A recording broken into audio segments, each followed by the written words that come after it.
사랑합니다. 성도 여러분, 5분 말씀 하루 묵상 최현우 목사입니다. 고린도전서 1장 10절 말씀 읽어드리겠습니다. 형제들아, 내가 우리 주 예수 그리스도의 이름으로 너희를 권하노니 모두가 같은 말을 하고 너희 가운데 분쟁이 없이 같은 마음과 같은 뜻으로 온전히 합하라. 아멘. 고린도 교회는 참 문제가 많이 있었습니다. 어쩌면 오늘날 교회를 보면서 믿지 않는 사람들이 교회를 비방하면서 하는 모든 문제를 고린도 교회에서 찾을 수 있었을 정도였습니다. 그래서 고린도 교회 성도들이 스스로 위기의식을 느끼고 우리가 과연 어떻게 합니까? 라고 사도 바울에게 물었습니다. 사도 바울도 그 소식을 듣고 염려하는 가운데 그들에게 편지로 권면하게 되지요. 그 중에 첫 번째 편지가 바로 우리가 읽은 고린도 전서입니다. 사도 바울은 고린도 교회 성도들에게 같은 마음으로 같은 뜻으로 온전히 합하라 당부하고 있습니다. 여기 10절에 모두가 같은 말을 하고 무슨 말을 해야 할까요? 예수 그리스도를 높이며 자랑하는 말을 해야 할 줄로 믿습니다.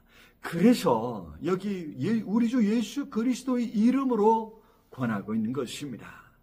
예수의 이름, 그 이름을 생각하면 우리는 예수께서 우리를 위해 행하신 모든 일을 생각하게 됩니다.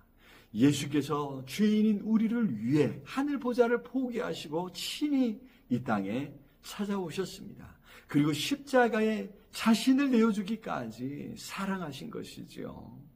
그래서 그렇게 우리를 사랑하신 예수님을 우리는 사랑하는 것입니다. 그 예수님을 자랑하고 예수께서 주신 십자가를 자랑하는 것입니다. 그렇게 예수님을 사랑하고 십자가를 자랑할 때 우리는 같은 말, 같은 마음, 같은 뜻을 품게 되는 것입니다.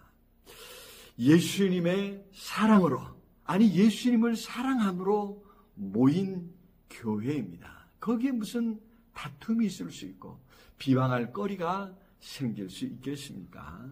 그리하여 책망할 것이 없는 그러한 교회로 견고하게 세워갈 수 있는 것입니다.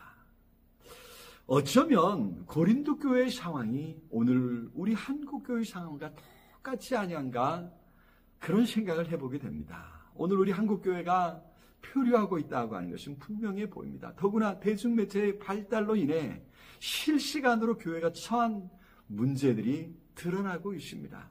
더구나 교회는 그 체계상 그러한 소식들을 전혀 걸러지 못하고 세상에 그대로 노출시키고 있지요.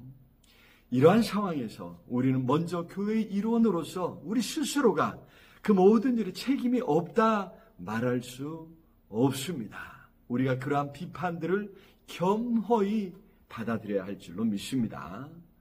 또한 그로 인해서 누군가를 탓하거나 비난해서는 안 됩니다. 우리의 마음이 나뉘어서는 안 된다는 것이죠. 오히려 같은 마음, 같은 뜻으로 온전히 합해야 합니다. 오히려 한 마음으로 예수님을 사랑하고 예수님을 자랑해야 합니다. 그렇게 하나가 되는 것이지요.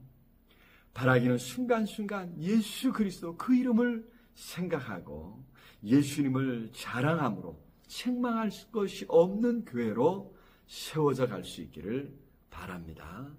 사랑의 주님, 친히 이 땅에 찾아오셔서 우리를 사랑해 주시고 구원해 주신 거 감사합니다. 주님의 그 큰 사랑을 생각하며 같은 마음, 같은 뜻으로 온전히 합하겠습니다. 성령으로 함께 하시고 도와주시옵소서. 예수 그리스도 이름으로 기도드리옵나이다. 아멘. 오늘도 우리 주님 안에서 승리하시길 기도합니다. 사랑합니다.